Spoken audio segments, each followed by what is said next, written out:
In this tutorial, we will show you how to start page numbering from page 2 inwards. If you find this tutorial helpful, don't forget to hit the subscribe button and give this video a thumbs up. Firstly, place your cursor right at the beginning of the second page before any content. Then navigate to the top of a word and click on layout.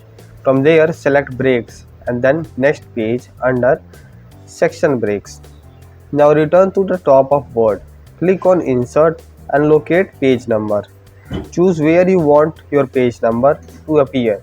In this example, we will place them in the bottom middle. Next, click on Link to Previous at the top, then navigate to the page number section on the left side of the header or footer. Click on Page Number and select Format Page Numbers.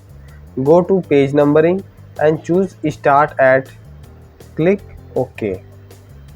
Now you will notice that the page numbering starts from 1 on the second page. However, the page number still appears on the first page. Simply click on it and delete it using the back button. Finally, close off the header and footer by double clicking outside of the header or footer area.